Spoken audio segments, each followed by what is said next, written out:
75 वर्ष की अम्मा आज बहुत दुखी थी। जो अम्मा दिन रात यही सपना देखती थी कि एक दिन मेरा बेटा डॉक्टर बन जाएगा तो मेरे सारे दुख तकलीफ़ दूर हो जाएंगे। यही सोचकर लोगों के घर झाड़ू पोछा और बर्तन बड़े शान से साफ़ करती थी और अपने बेटे को पढ़ाने में सारे पैसे खर्च कर देती। उनके पास जो भी थोड़ी सी ज़मीन थी वह भी बेचकर लगा दी।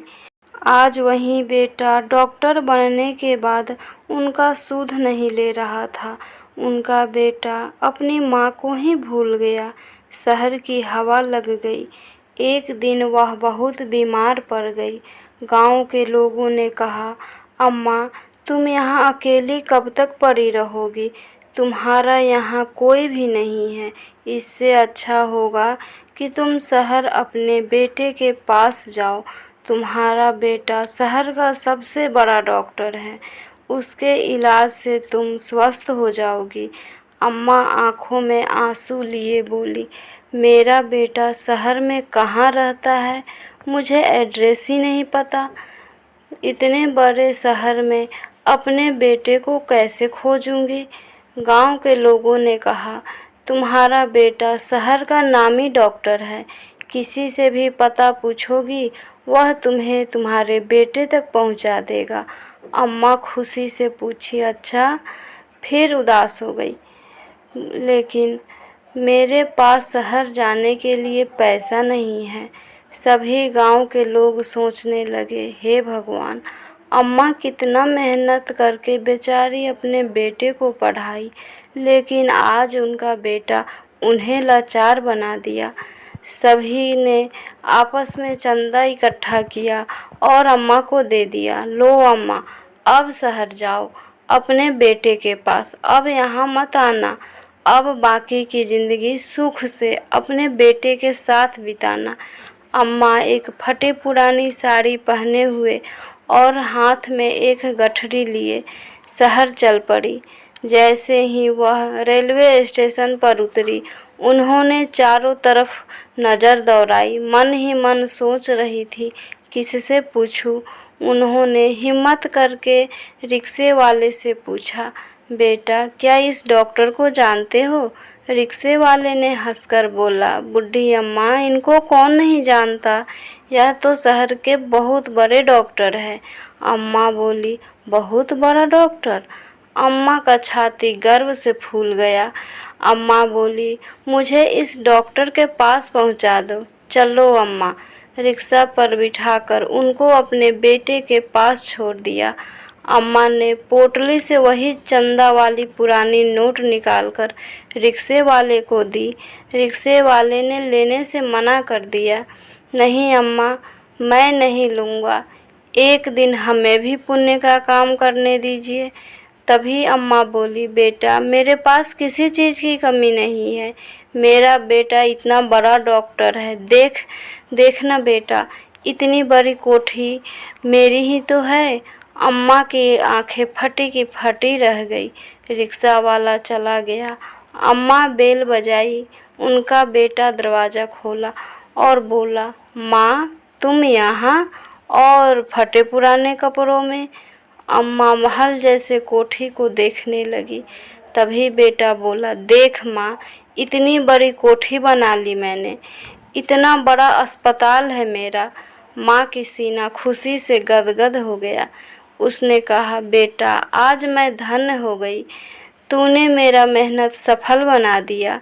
आज मैं सब भूल गई कि मैं दूसरों के घर झाड़ू पोछा किए हैं, दूसरों के घर जूठा बर्तन धोए। अभी दोनों माँ बेटे बातें ही कर रहे थे कि अंदर से एक और डॉक्टर निकली। अम्मा बड़ी उत्सुकता से पूछा, ये कौन है? माँ, यह तुम्हारी बहू है। हम दोनों एक ही कॉलेज में पढ़ते थे, हमें पसंद आ गई और हम दोनों मिलकर शादी कर ली। माँ, सब इतना जल्दी में हुआ कि मैं बता ही नहीं पाया। माँ बोली, कोई बात नहीं बेटा, मेरी दुआ हमेशा तुम्हारे साथ है। बेटा पूछा, यहाँ कैसे आना हुआ माँ? बेटा, मैं गांव में 3 महीने से बीमार हूँ, कोई पूछने वाला नहीं है, मेरा इलाज नहीं हो रहा है। गांव में अकेली पड़ी रहती हूँ, गांव वालों ने ही मुझे तुम्हारे पास भेजा है। कोई बात नहीं माँ, तुम्हारा बेटा अब बहुत बड़ा डॉक्टर बन गया है, मैं आपका इलाज करूँगा। अपने माँ को हॉस्पिटल में एडमिट किया और इलाज करना शुरू कर दिया। 8वें दिन माँ ठीक हो गई। बेटा बोला, माँ देख, मैं तुम्हें सही कर दिया। माँ ने अपने बच्चे के सिर पर हाथ रखी और बोली, बेटा, मैं यही दिन देखना चाहती थी। बेटे ने कहा, माँ, अब तुम पूरी तरह से स्वस्थ हो गई, अब तुम्हें कोई दिक्कत नहीं है। एक काम करो, तुम अब वापस गांव जाओ। माँ ने बोली, वापस चली जाऊं? यह क्या बोल रहे हो बेटा? फिर बेटे ने बोला, यह शहर का मामला है माँ, यहाँ हम दोनों व्यस्त रहते हैं। तेरी बहू भी एक डॉक्टर है, जिसके पास टाइम नहीं रहता है कि वह तुम्हारे पास बैठकर तुम्हारी सेवा करेगी। यहाँ तुम्हारा मन भी नहीं लगेगा, गांव में तुम्हारे जानने वाले, वहाँ तुम्हारा मन भी लगेगा, इसलिए आप गांव जाओ। बीमार पड़ना तो सीधा मेरे पास आ जाना, मैं तुम्हें फिर ठीक कर दूंगा। इतना सुनते ही अम्मा का शरीर ठंडा पड़ गया। वह तो सोचकर आई थी कि अब बाकी की ज़िंदगी इस कोठी में बिताऊंगी और अपने बेटे के साथ सुखी से जीऊंगी। माँ बिना कुछ बोले जाने लगी। थोड़ी देर तो रुको माँ। बेटे ने अपने कोट के जेब में हाथ डाला। अम्मा सोच रही थी कि कहीं कुछ पैसा देगा। बेटे ने एक कागज़ का टुकड़ा निकाला और बोला, माँ, ये डॉक्टर का फ़ी है, आपको 7 दिनों तक दूध पिलाया और यह दवाई का बिल है, जाने से पहले यह बिल तो चुका दो। अम्मा एक हाथ में कागज़ का टुकड़ा देखती है और दूसरी तरफ सामने खड़ा दिल का टुकड़ा देखती है। वह सोचती है कि गांव वालों ने यह दिन दिखाने से पहले मुझे वहीं पर मरने क्यों नहीं दिया। वह सोचती है, क्या इस कलयुग में ऐसा हो सकता है? बेटा दवाई का बिल मांगेगा और दूध का हिसाब भी मांगेगा। सोच अम्मा की आंखें पथरा गई। अम्मा को इतनी तकलीफ तो उसे जन्म देने में भी नहीं हुई जितना आज हुआ। कुछ देर तो उन्हें अपने आप को संभालने में लगा, झरझर आंसू बहने लगे, लेकिन अम्मा ढाढ़स बांधी और बोली, जो माँ तुम्हें पढ़ा लिखा कर डॉक्टर बना सकती है, वह इतनी ताकत रखती है कि तुम्हारा बिल भी चुका सकती है। बस बेटा, कुछ दिन का मौका दे दो, मेहनत मजदूरी करके तुम्हारा बिल नहीं चुका दूंगी, तब तक मेरी सांसें भी नहीं रुकेगी। मैं तेरी माँ हूँ, तूने बिल मांगा है तो मैं ज़रूर चुकाऊंगी।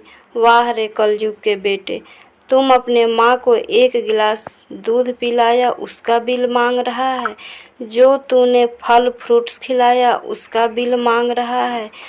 अम्मा मन ही मन सोच रही थी कि तुम 7 दिन अस्पताल में रखा उसका बिल मांग रहा है, और मैं जो 9 महीने अपने पेट में रखा, यदि उसका बिल मांगूं तो तुम दे पाओगे? मैं रात रात भर अपनी नींद कुर्बान की, वो रात दे पाओगे? तुम्हारे लिए तुम्हारे गंदे कपड़े साफ किए, क्या उसका बिल दोगे? बेटा कितने दौलत भी कमा लो, लेकिन तुम मेरा बिल कभी नहीं चुका पाओगे। वह अम्मा शहर में मजदूरी करके अपने बेटे का बिल देकर जैसे तैसे अपने गांव पहुंची। गांव वाले पूछने लगे, अम्मा क्यों आ गई यहाँ, क्या हो गया? माँ बस यही रट लगा रही थी कि मेरे मरने के बाद भी मेरे बेटे को खबर न देना, यदि हो सके तो तुम ही लोग मेरा अंतिम क्रियाक्रम भी कर देना। फ्रेंड्स, आशा करती हूँ यह कहानी आपको ज़रूर पसंद आई होगी। प्लीज़ लाइक, सब्सक्राइब और शेयर करना ना भूलें।